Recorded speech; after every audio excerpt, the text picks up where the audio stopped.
All right, hello aspirants and welcome. Today we're jumping into a really important topic, one that connects governance, culture, and our history. We're talking about the state of India's heritage conservation, the massive role of the Archaeological Survey of India, the ASI, and some pretty huge policy changes that are on the table. This is absolutely crucial for your exams, so let's get right into it. So let's start with this quote from historian Narayani Gupta. Think about that for a second. It's this idea that our monuments aren't just stone and dust, right? They're like portals to our past. They tell our story. And it's this living, breathing history that's really at the heart of the whole debate we're about to unpack.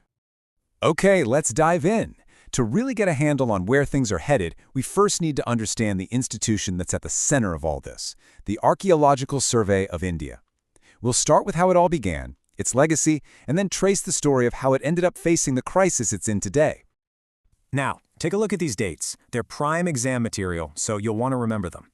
It all kicks off in 1861 when the ASI is founded, but the real game changer? That happens in 1904. That's when Lord Curzon gives the ASI actual legal teeth, the power to protect. Fast forward a bit to 1974, and you get the Delhi Urban Art Commission, which tried to manage how our cities grow around heritage. And that leads to a huge professional step in 1982. India gets its very first qualified conservation architect, a specialist who is absolutely vital for modern preservation. So you'd think with this long history and all that legal power, things would be great. Which brings us to the big question, what went wrong? How did this institution, which was once so respected, start to falter and get described as being in a state of crisis? Let's break down exactly what happened. Well, it's kind of like a perfect storm of problems, both from the outside and the inside. Externally, you've got this constant, relentless pressure from the real estate world where, let's be honest, historic ruins can look like obstacles to new construction. But the internal issues, they're just as damaging. There's a super rigid hierarchy that basically shuts down new ideas from younger staff.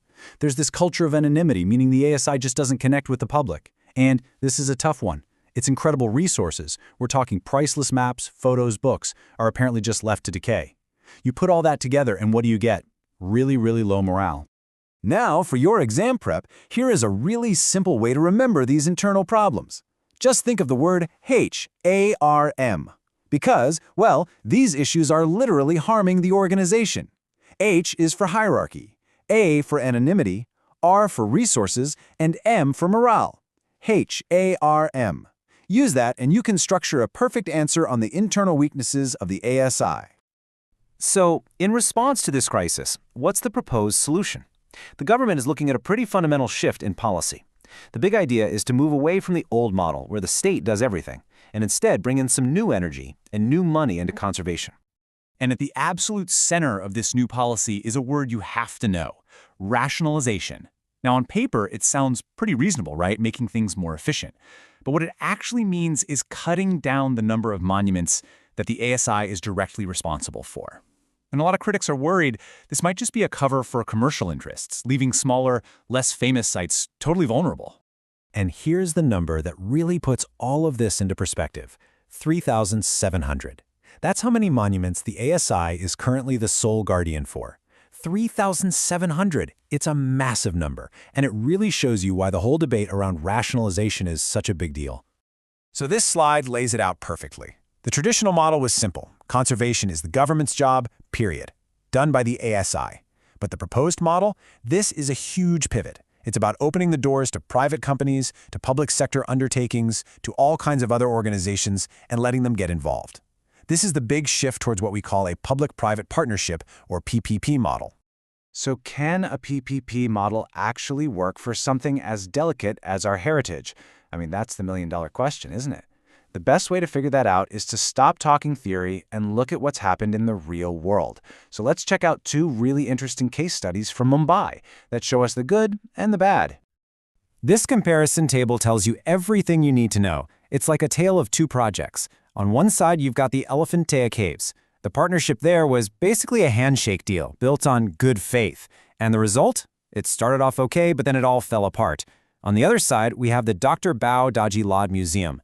That project was built on a solid, formal legal agreement. And the outcome? Huge success. It even won a UNESCO award. The lesson here is crystal clear. For policymakers and for you, good intentions are great, but they are not enough. Structure is absolutely critical for success. Okay, So we've seen what works and what doesn't. So what's the path forward? How can we make this new PPP model actually work to save India's heritage? Let's pull together the key recommendations. So, based on what we know, here's the blueprint for success. Step 1. You need rock-solid, formal agreements. No more handshake deals. Second, get corporate India involved, not just for their money, but for their management skills and ability to find the best people. Third, you have to build real trust between the government folks and the conservation experts. Fourth, and this is so important, you have to think bigger. You need a 360-degree plan that looks at the monument, the local community, and the environment all together. And fifth, let's use technology to make these sites amazing for visitors. But remember, PPPs are only half the story. You can't just fix the outside without fixing the inside. So at the same time, the ASI itself has to change.